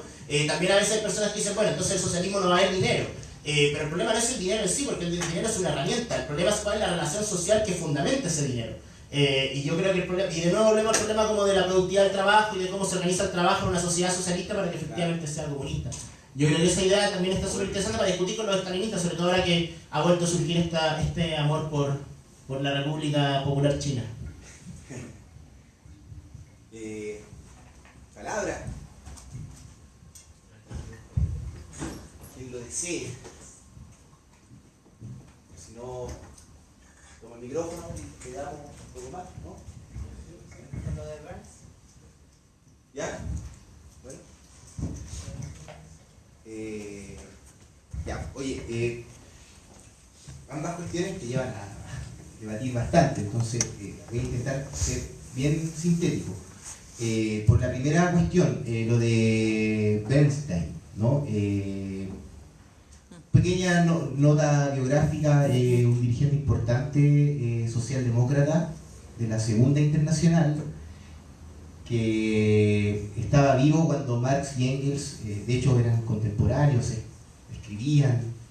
Bernstein, de hecho, se quedó con varios escritos de Marx y Engels que los soltó después, con el tiempo. Pero él se transformó en un dirigente que empezó a sostener que algunas ideas de Marx estaban obsoletas. Una de ellas era todo lo que hablamos de que la destrucción del Estado capitalista por medio de una revolución que incluye una insurrección, ¿no? como concepto de revolución, que es una ruptura con el Estado y con la sociedad capitalista y una toma del poder, y que Marx hablaba de dictadura del proletariado, como el compañero cita, concepto que tal vez en la actualidad puede parecer un tanto chocante para algunas personas, no tanto cuando decís dictadura, te imagináis una dictadura, ¿no? Digamos de algún, no sé, milico, como la que tuvimos acá, pero dictadura del proletariado, con ese concepto Marx se refiere, digamos, al dominio de la clase trabajadora en la sociedad, y que implica la mayoría por sobre una minoría, y que implica la autoorganización. Entonces, un concepto, digamos, que no se refiere a formas de gobierno burocráticas, digamos, o autoritarias. Pero realmente en el presente, en la actualidad, pelear por conquistar cuestiones para los trabajadores y los sectores oprimidos, una estrategia que se basa, digamos, en pelear en el Estado, digamos, ocupando cargos estatales, que es lo que sostenía Bernstein. Digamos, Bernstein había que elegir a muchos diputados, por ejemplo, y copar las instituciones de representación del Estado burgués y con socialistas, y a través de eso iba a poder entregarle, digamos, concesiones a la clase trabajadora y los sectores pobres. Digamos, los socialistas tenían que aspirar a llegar a cargo. Un poco como Allende, ¿no? Claro, aquí el compañero lo compara un poco con Allende. Yo creo que tiene ciertos puntos de convergencia, como de hecho el socialismo, Allende, claro, vía chilena al socialismo tiene que ver con conquistar el socialismo por medio de, digamos, ocupando las instituciones estatales. Y para Bernstein, de hecho, Bernstein igual va bastante allá cuando dice que el movimiento, hay una frase bien famosa, el movimiento lo es todo, el objetivo no es nada, ¿no? Como que el movimiento, o sea, el camino al socialismo es lo que nos importa. Pero llegar a una sociedad como objetivo, una sociedad distinta, eso no, eso es como, es parte, digamos, de lo que hay que dejar en el pasado del marxismo. El socialismo es como una especie de lucha incesante, que nunca termina, nunca concluye, en Bernstein. Entonces, y en los marcos, digamos, del Estado capitalista, porque infinitamente puede ir haciendo reformas que vayan mejorando gradualmente la vida de los trabajadores. Y trabajadoras, bueno, Bernstein, por ejemplo, el debate que hay, para ir a la polémica, esa visión de Bernstein surgió en un periodo en el cual el capitalismo estaba creciendo y surgió una capa de la clase trabajadora privilegiada que Lenin y otros dirigentes denominaban aristocracia obrera, porque eran sectores de la clase obrera cuyo estilo de vida era más parecido al de la pequeña burguesía o burguesía, como que ganaban muy bien, tenían privilegios, digamos. No sé si tanto tal vez exageré burguesía, pero sectores más altos, digamos, en comparación a la clase trabajadora más precaria, con salarios más bajos. Y esos sectores de la aristocracia obrera surgieron en países como Alemania, etcétera, Inglaterra, tenían mucho peso y fueron la base de las burocracias sindicales. Y tenían que ver en buena medida, por ejemplo, una problematización que hacen Trotsky y Lenin, es que esos países imperialistas podían darle privilegio a sus propias clases trabajadoras porque lo hacían a costa de saquear los recursos de otros países, en Sudamérica, en África. Entonces, obviamente en Inglaterra vaya a poder, ¿cómo se llama?, darle de todo a una capa de trabajadores si está ahí saqueando la India, no sé. Entonces, esa aristocracia fue la base de la burocracia sindical. Y la burocracia sindical peleaba, por ejemplo, por conquista en el marco del capitalismo, porque muchas de esas conquistas en ese periodo que fue después de la derrota de la Comuna de París, dicho sea de paso, derrotaron la revolución y el capitalismo tuvo un ciclo de crecimiento económico. De hecho, el capitalismo fue tal su nivel de crecimiento que se transformó en imperialismo. El capitalismo del siglo XIX, que era de libre competencia, en el siglo XX pasó a ser un imperialismo ya, con las potencias que se disputaban en el mundo. Pero era tal el nivel digamos, o sea, cierto crecimiento, pero obviamente desigual, donde tenía países que se llevaron la gran parte de la torta y a través de eso privilegiaron a trabajadores, generando una aristocracia obrera que fue la base de la burocracia sindical. Y en el propio Partido Socialdemócrata, donde militaba Bernstein, y para ahí el compañero que hacía la referencia histórica, para que tenga un dato, había una fuerte burocracia sindical en el Partido Socialdemócrata Alemán, que es parte de este desarrollo, digamos, económico, etcétera, que estos trabajadores, y muchos de ellos eran dirigentes de hace décadas, o lustros al menos, digamos, pero había dirigentes sindicales que como Alemania crecía, entonces iban ganando, oye, peleamos por mejores salarios, peleamos porque no nos despidan tan fácil, peleamos por tener clubes de entretenimiento de los trabajadores, y iban ganando cosas, y se genera la ilusión de que podían seguir ganando cosas en el marco del capitalismo, y sin destruir el Estado burgués. Y aumentó la votación de los socialistas, ahora tenemos 4 millones de votos, 2 millones de votos, y así. Entonces, en algún momento a lo mejor vamos a tener la mayoría de los votos y vamos a ganar así socialismo, sin necesidad de una revolución. Y tendremos que ir haciendo reformas hasta que lo logremos, porque eso es más importante el movimiento que el objetivo no es nada. Eso de una sociedad distinta a esta, eso es ya es utópico a esta altura, el marxismo añejo, decía Bernstein. Y ahí surgió una gran contendora que era Rosa Luxemburgo. Ya que bueno, hay un escrito que se los recomiendo mucho que se llama Reforma o Revolución, donde Rosa demuele esta teoría de Bernstein. Ya es demoledora la polémica, de verdad. Porque, o sea, entre otras cosas, Rosa demuestra que en el contexto de la propiedad privada capitalista es totalmente iluso esperar un crecimiento evolutivo hasta el infinito del capitalismo que permita darle privilegio a los trabajadores y lograr el socialismo por medios pacíficos, que implicaría que la burguesía pacíficamente ceda sus privilegios también. Para Rosa, la economía capitalista, al estar basada en la propiedad privada, la competencia necesariamente implica crisis. Rosa, en ese debate, el primer capítulo está dedicado a contraponer la teoría marxista de las crisis. De hecho, Rosa habla de las catástrofes económicas, y lo loco, o sea, para mí, o más lo loco en el sentido de que previó Rosa, ¿verdad? Previó algo, porque lo expliqué, esa polémica es, no me acuerdo ahora el año exacto, pero es como onda 1899 o 1900, algo así, pero es cuando todavía nadie la veía, básicamente. Cuando lo de Bernstein era lo que más sentido que hacía en la realidad, porque estaba ahí win-win, estaba ahí ganando, los obreros ahí todos mejorando, ganando más diputados. Y Rosa dice, no, esta cuestión en algún momento va a la catástrofe, y está teóricamente ese debate, y la revolución es una ruptura con el capitalismo, es otra sociedad el socialismo, el objetivo es importante, digamos, y son dos polémicas. Ahora, ¿cuál tuvo razón? Para mí, Rosa, en tanto hubo una gran crisis imperialista que fue la Primera Guerra Mundial, y se demostró que de manera pacífica, copando algunos cargos en el Estado, todo lo que te dieron te lo quitaron. Te lo quitaron. Después de la guerra.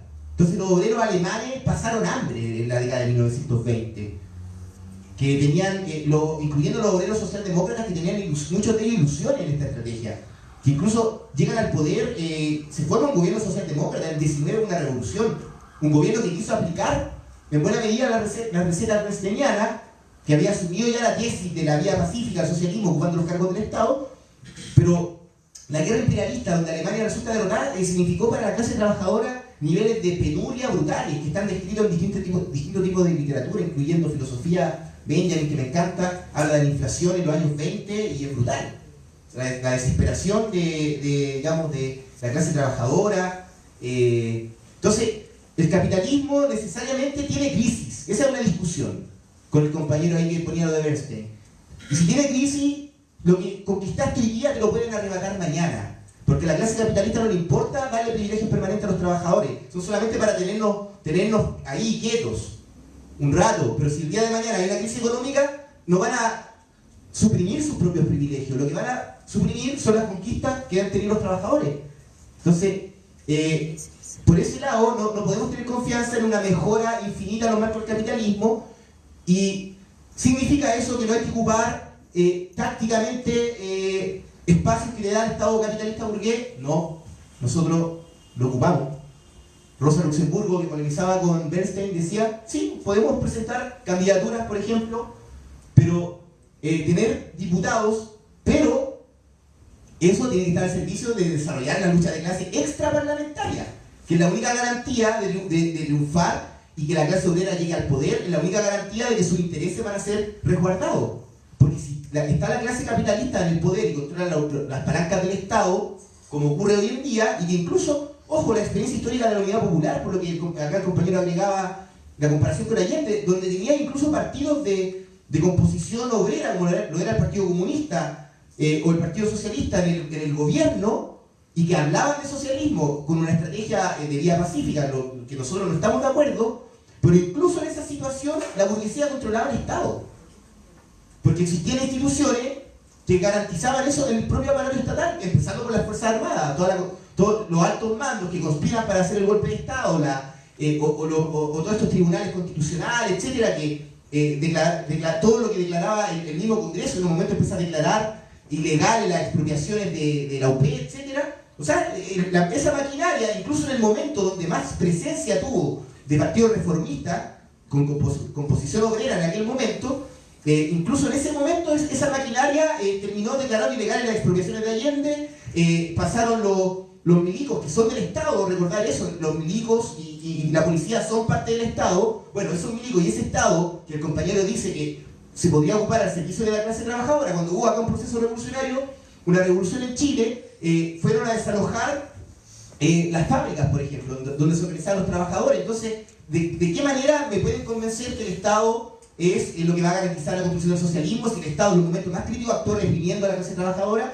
sin ir yendo un poquito más cerca al 2019, y lo que fue la revuelta de cómo se despliega aquel Estado en todos sus componentes, tanto políticos para generar consenso con el acuerdo por la paz, como también militares. porque también tuvimos toque de queda, ¿no? Control de los milicos en las calles. Entonces, oye, ese Estado, hagamos el socialismo con ese Estado. Hagámoslo, a ver quién puede hacer el socialismo con ese Estado. Nosotros, al menos quienes estamos en esta estrategia, en esta vereda, opinamos que es totalmente utópico y cara dura vamos a ocupar igual ese Estado con candidatura y para llegar a millones de personas cuando hay elecciones, y porque también es parte de la batalla por ganar influencia la idea revolucionaria. Entonces, tampoco le hacemos asco a eso porque tampoco somos anarquistas. Y sabemos que hay Estado y digamos que hay que pelear también por disputar a un partido reformista. Entonces, no estamos con Bernstein, pero tampoco decimos, el Estado no existe, nos tapamos los ojos y esperamos ese Estado ideal, ¿no? Ese Estado actúa y nosotros también damos la batalla, pero ¿para qué? Para desarrollar, como decía Rosa, la lucha extraparlamentaria, la lucha de clase. Entonces eso para polemizar ahí con la idea que surgía por Bernstein. Y lo último, por lo que decía Juaco, que aborda temas que son varios temas y varios de ellos que darían para... algunos para charlas especiales como lo de China, incluso entre nosotros ahí tenemos distintas ideas y a nivel internacional, ¿qué es China? Pero hay varias cosas que dijo ahí que yo creo que eso de que lo ponen como ejemplo de la sociedad de la abundancia es como claro, es como el espantajo de la sociedad de la abundancia de la que hablaba Marx, porque es una abundancia como para unos nomás y para otros no.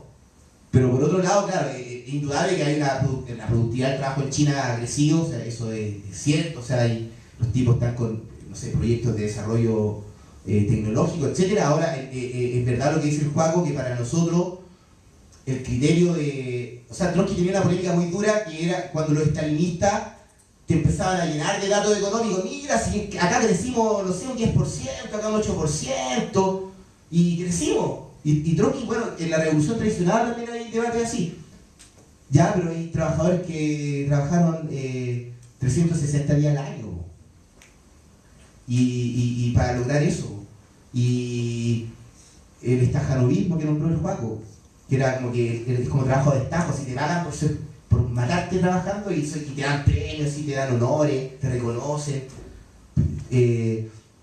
Entonces, Trotsky era muy claro en que el criterio para quienes militamos en el socialismo revolucionario, a diferencia del estalinismo, el bienestar de las y los trabajadores en su vida es totalmente importante. De hecho, toda esta discusión de la productividad del trabajo que hacía adelante, me quedaba preocupado ahora al escuchar al Juaco que podía quedar como que no, nuestro objetivo es que crezca la productividad del trabajo.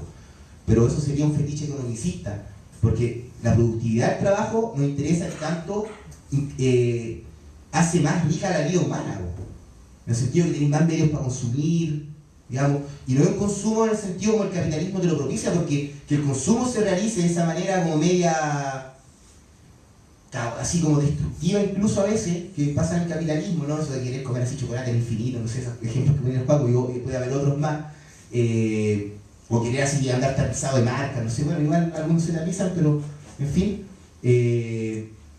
pero ese tipo de como valores consumistas del capitalismo y de exhibir tu así auto bacán, ¿cachai? Como todo ese tipo de cosas que uno podría decir, no, como que el socialismo, entonces el socialismo es ascetismo, ya, es abundancia, pero ¿qué tipo de abundancia? O sea, volvemos a un tema ahí, porque, no sé, queremos como China, entonces te ponen esa dicotomía, China o pobreza, socialismo de la pobreza. Y en realidad yo, bueno, creo que ese es un debate igual da para largo, pero como lo pienso un poco, dos cositas por ese debate. Una que pienso, por lo que decían no estamos por aumentar la productividad del trabajo a costa de destruir el planeta que vivimos, por ejemplo. Por eso, delante cuando leí la cita de Trotsky, dije, en nuestra época esto habría que actualizarlo. Porque no es simplemente dominio de la naturaleza. Como para mí al menos imaginar la economía, la producción, pensando en una sociedad socialista. A mí, bueno, me gusta mucho un filósofo que se llama Walter Benjamin, y él ocupa una imagen en un texto que se llama Dirección Única, una imagen como de, imaginándose una imagen socialista o comunista de la tecnología, dice, no es el dominio de la naturaleza, no es el dominio del ser humano a la naturaleza, dominando la naturaleza. Lo que hay que dominar es la relación entre tecnología y naturaleza. O sea, eso no lo dominamos ahora.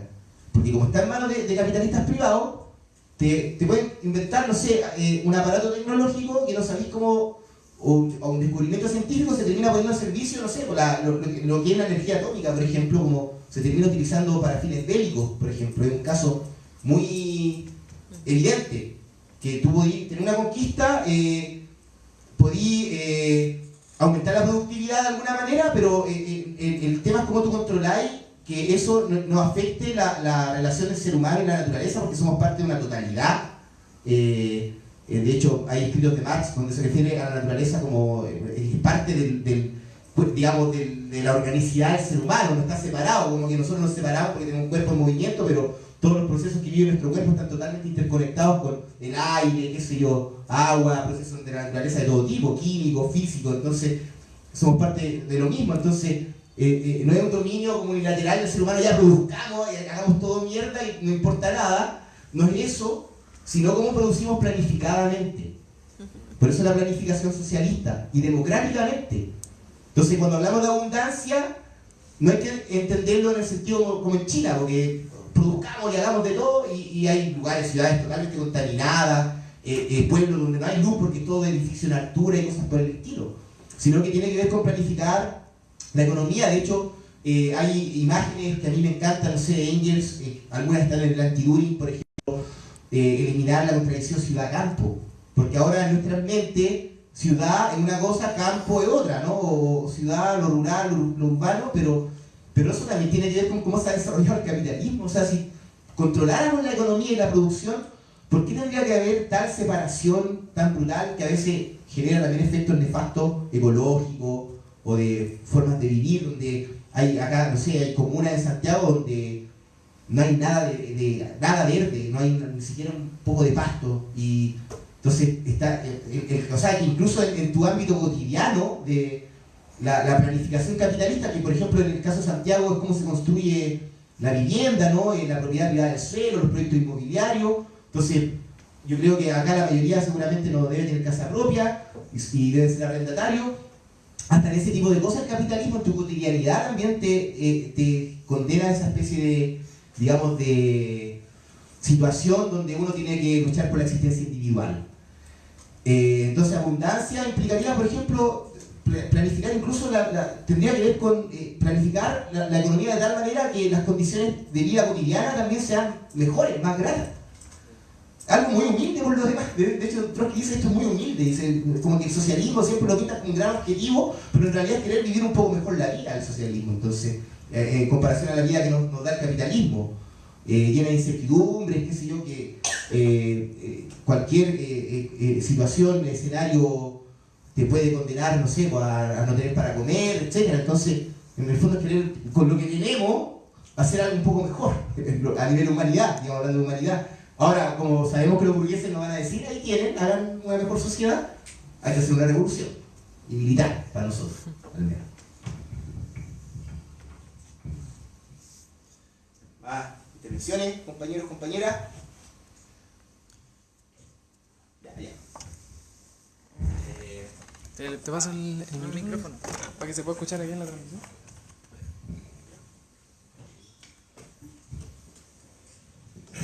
Si les parece, hagamos esta última ronda, ¿no? Sí. Quedan 15 minutos. Ya, dale. Quería preguntar por la actualidad de en qué ves tu estalinismo.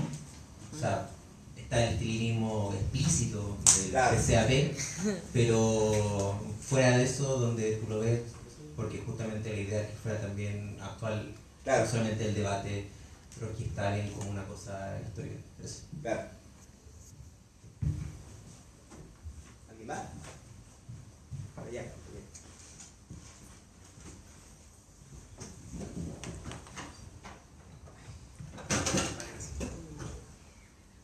¿No?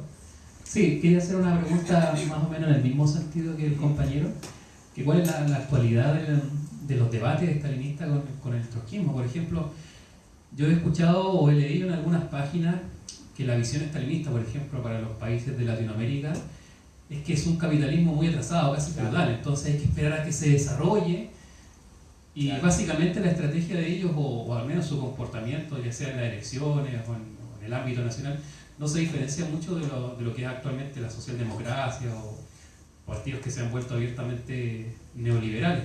Entonces esa es una pregunta. Y otra en el sentido de que han surgido nuevas corrientes, o he visto por lo menos yo, de que tratan de dejar abajo esta discusión entre entre Trotsky y Stalin, de que son como, es meramente una pelea entre dos personalidades. Y lo que se trata es unir, por ejemplo, el movimiento comunista o el movimiento socialista internacional. Pero aparecen ahí ciertos debates que son ineludibles, por ejemplo, lo mismo que hablábamos del socialismo en un solo país, o lo que es Frente Popular y Frente Único, más que nada respecto a eso.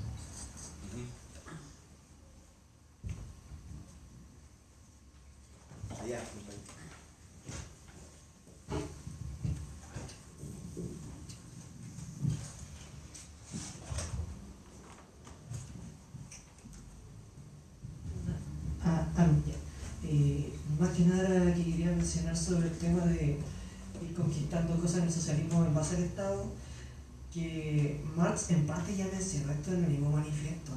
O sea, si uno se quiere ir como a más atrás, en vez de armar una polémica de por sí con una crítica posterior, hablar desde la misma base, que en el capítulo 2 del manifiesto, cuando habla de los tipos de socialismo, entre el socialismo conservador estaba el socialismo burgués. Y como resumen sería como la burguesía en favor al proletariado, eso es lo que plantea el socialismo burgués, lo cual ya se ha demostrado que no funciona. Y el ejemplo más claro que se me viene a la cabeza, como en clases de historia, que igual estoy en cuarto medio, entonces tampoco es tan complejo, sería que en el periodo entre guerras, durante la primera, o sea, después de la primera y antes de la segunda, como una crisis económica, Estados Unidos que hizo fue este modelo que sería lo más cercano a un socialismo burgués, según yo, al menos que haya visto, que sería este estado de bienestar, que finalmente terminó colapsando y terminó volviendo al estado liberal anterior, con todo lo que eso conlleva. Y después se vuelve un estado de bienestar y luego vuelve a un estado liberal, y ahí con un ciclo donde los trabajadores finalmente no avanzan la lucha social, se quedan estancadas. Gracias.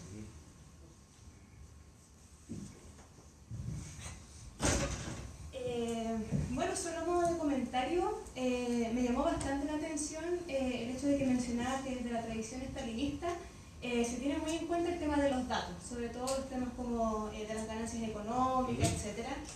Y bueno, junto con eso, viéndolo igual en perspectiva histórica también, a 50 años de la experiencia del golpe, como balance político también, desde la perspectiva de la unidad popular, sobre todo marcado en el proceso de la nacionalización del cobre, Allende es súper enfático en, no sé, por ejemplo, traer los datos de la, no sé, como del teniente, de Chuquicamata, igual como hablándole a los trabajadores en nombre como de la clase obrera. Pero igual es sumamente tajante, y lo dice explícitamente en el discurso en Rancagua, de que la única manera de desentrañar como esta unión entre como el Estado y los empresarios es mediante una reforma constitucional, que obviamente desde una perspectiva de estrategia política es una confianza también en la institucionalidad, que sabemos que igual está mermada por la burguesía misma. Entonces, junto con eso también, igual se arma como un debate que viene de larga data, porque claro, en ese entonces es el MIR quien da esa discusión en ese proceso de que es muy distinta una socialización de los medios de producción antes que la estatización como mero traspaso de la propiedad de las grandes riquezas en Chile. Sí, deja como 15 minutos.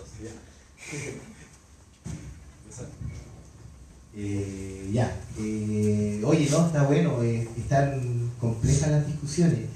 De hecho, como para empezar, por las que no voy a poder abordar bien, hay una que mencionó el compañero, que tiene que ver con esta visión del estalinismo de Latinoamérica. ¿Qué estadio de desarrollo, en qué estadio de desarrollo está Latinoamérica? Un debate, por ejemplo, que tenía mucha importancia en los 70, entonces algunos hablan de feudalismo, por lo tanto había que hacer una revolución que permitiera hacer el desarrollo del capitalismo para que en un futuro indeterminado poder hablar de socialismo. Entonces hay que hacer alianzas con la burguesía, con toda esta teoría, que igual, ojo que Juan Dalmazo, yo creo que igual, no sé si estuvieron en esa charla, pero el compañero también explicaba que no necesariamente es estalinista creer que había feudalismo en Latinoamérica. Y también comentarles que ahora estoy yo solo acá, pero faltó mi compañero Gabriel por razones de fuerza mayor, que es historiador y que él se maneja mucho más en detalle en todos esos debates que hay de stalinismo y trotskismo ya en relación a la historiografía local y latinoamericana. Desde ya que esa teoría, ¿no?, del feudalismo sí fue utilizada para justificar alianzas con la burguesía, una burguesía supuestamente progresista que se iba a oponer a esa, digamos, clase media feudal o aristocrática que había. Entonces, como que diferenciaban sectores de la clase dominante, unos pueden ser aliados y otros no, y así el estalinismo justificó muchas alianzas con burguesías nacionales, pero es un debate ahí que yo no puedo abordar más en detalle y que bueno, ahí les vamos a tener que dejar el trabajo a Gabriel en algún momento o a otros compañeros historiadores. Ahora, por lo que dice la compañera, como partiendo del final, claro, estatización no es lo mismo que socialización para nosotros, o sea, porque estatización pasa al Estado, propiedad del Estado, y socialización pasa a la sociedad. Entonces, de hecho, en la revolución traicionada, Trotsky lo distingue explícitamente, dice no es lo mismo, pero ahora para llegar a la socialización también, ¿qué sería la socialización? Sería que la sociedad directamente es propietaria de los medios de producción y gestiona también los medios de vida, los distribuye, digamos, y eso sin Estado. Pero para ello, digamos, eso ya sería la socialización, en el sentido que la propiedad pasa a ser directamente de la sociedad, pero en un Estado surgido de una revolución, eso no es directamente factible.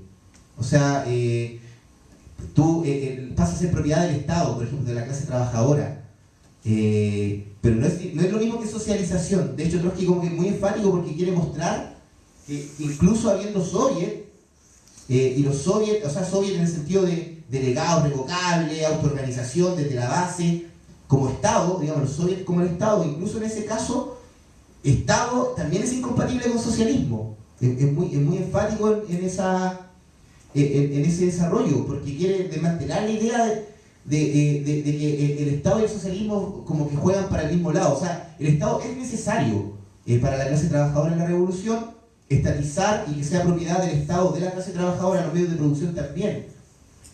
Ahora en un Estado burgués, tú para pelear contra la propiedad privada capitalista podéis plantear que estaticemos esto otro, pero ligado al problema del poder, que es lo que hablábamos delante, ¿no? Bueno, pero ¿quién controla? ¿Quién gestiona? Los trabajadores. Muy propiedad estatal será, pero la gestión de los trabajadores. Entonces, hay una diferencia ahí, y el debate ahí del MIR y la UP habría que meterse en detalle, pero son debates estratégicos importantes de la época. Digamos, más allá de las opiniones que uno puede tener crítica, digamos, al MIR, yo creo que muchas críticas aciertan, y digamos, más allá de las divergencias que uno pueda tener retrospectivamente en términos estratégicos. Por ejemplo, ahí yo no recordaba aquella discusión, ¿no? Estatización versus socialización, porque efectivamente no son conceptos que son distintos. Y lo último, por la actualidad, claro, porque si la actualidad es porque existe el PCAP, yo creo que sería como darles demasiado, si bien han tenido candidato presidencial y todo, pero no tiene tanta influencia en la actualidad, ahí para quienes nos están viendo. Pero ¿cómo se llama? Claro, yo creo que más que porque mira, incluso estalinistas tampoco es quien, hay mucha gente que dice yo soy estalinista.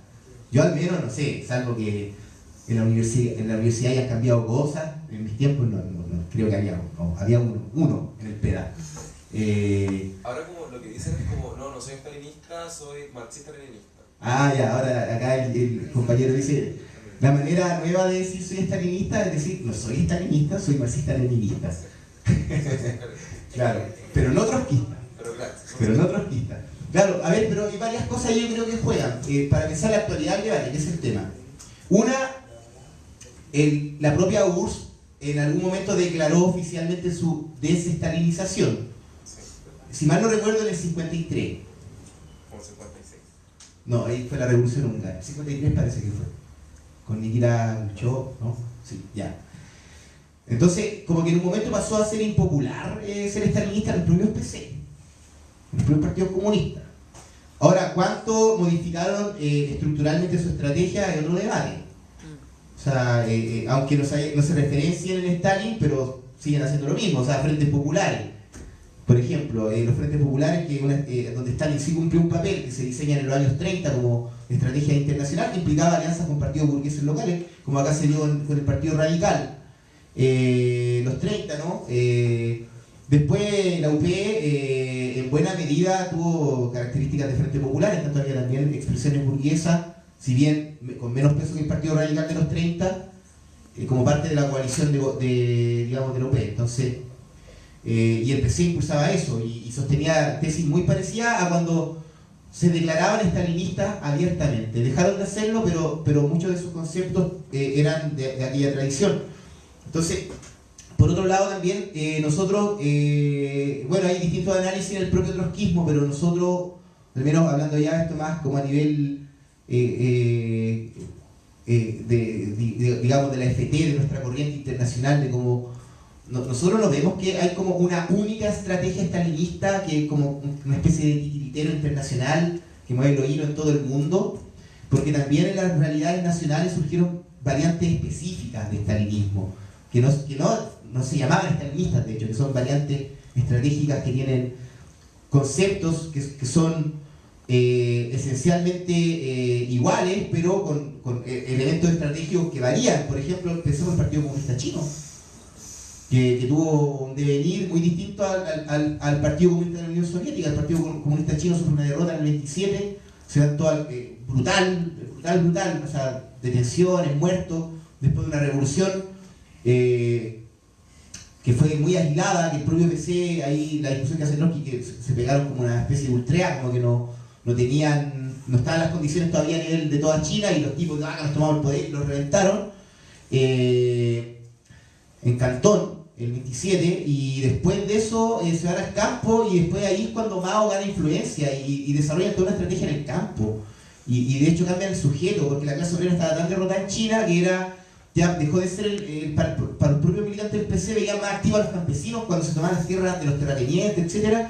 Entonces los tipos empezaron a cambiar su lógica y dijeron, parece que el sujeto revolucionario es el campesino, surgió el maoísmo, pero el maoísmo igual hablaba de la alianza del bloque de las 4 clases: pequeña burguesía, clase obrera, burguesía, y la otra eran 4, pero estaba la burguesía metida. Entonces, en eso es estalinista, por ejemplo. Si bien su estrategia o manera de combatir tiene una estética más de campo, más guerrillera, que acá en Latinoamérica igual prendió harto, por eso en algunos lugares maoísmo, pero no es que podéis decir el Partido Comunista de la Unión Soviética era idéntico al Partido Comunista Chino. Entonces hay que hacer esa diferencia, y en la actualidad yo creo que, por ejemplo, esta discusión, que era la preocupación que tenía también, porque podría haber llegado a hablar así detalladamente, en los años 20 pasó esto, y las luchas fraccionales de Stalin, y por acá Trotsky, podríamos haber hecho algo histórico, puramente histórico, o haber combinado también. Bueno, Gaba no estuvo acá, así que ahí sí lo está viendo Gaba, pero sí, ¿cómo se llama? La actualidad de esto igual tiene que ver con que la discusión, por ejemplo, socialismo-Estado, yo pienso que es súper actual, porque todo el mundo te habla, no, el socialismo, los que quieren más Estado, como lugares comunes. No, el socialismo y economía. No, el socialismo quiere pobreza para todo. Y a veces uno, en los medios, o no sé, con redes sociales, te encontráis como pequeños sabiondos diciéndote eso. No, y supuestamente te citan algo de Marx y no sé qué, para demostrarte que el socialismo igual a pobreza. Entonces, estos debates que Trotsky hizo en el contexto de la lucha de estrategias con el estalinismo no tienen pertinencia, a mi entender, solamente para una comprensión histórica de trotskismo versus estalinismo, sino que tienen pertinencia para pensar qué conceptos necesitamos en la actualidad, en el presente, para actualizar el socialismo. Por ejemplo, socialismo y Estado. ¿Qué pensamos nosotros? Nuestra concepción es de emancipación. Tomamos lo que decía Marx: la emancipación de los trabajadores será obra de los trabajadores mismos. Es decir, no esperar un liberador, un caudillo que nos va a emancipar. Es obra de los propios trabajadores, y por eso para nosotros nuestro concepto de partido es un partido que formamos las y los trabajadores, un partido que dirigen los trabajadores, o sea, Lenin, para explicar qué partido era el partido bolchevique, decía el partido que dirigen las mujeres que trabajan, por ejemplo, en las cocinas, en aseo, los sectores más oprimidos de la clase trabajadora. Nosotros queremos que eso sea el Estado. Y el partido pelea por también, entre muchas cosas políticas que peleamos, pero si nos vamos a otro lenguaje, también peleamos por que la clase obrera aumente su confianza en su propia fuerza y su propio poder, que lo tiene. Porque movemos todo. Y ahí hablo también, me incluyo, porque también soy trabajador de la educación. Movemos todo, no funciona nada sin nosotros. Entonces, si formamos un partido que dice que nos podemos tomar el cielo por asalto, en el sentido de que la clase trabajadora es una clase poderosa, aunque no se percate de aquello, y toda la política que hacemos, para lo único que sirve en el fondo es para que la clase trabajadora gane esa confianza, que puede transformar. Si produce toda la vida, porque acá no hay nada que nos haya hecho la clase trabajadora, solamente imaginémonos si algo lo hizo un burgués o alguien en su casa. No, todo acá fue hecho por la clase trabajadora, incluyendo los libros de marxismo que hicimos, en imprenta, etc. Entonces, si tiene tal poder, ¿por qué no militar porque esa clase se libere y libere a la sociedad, que es el objetivo que tenemos, digamos, quienes estamos aquí? Eso.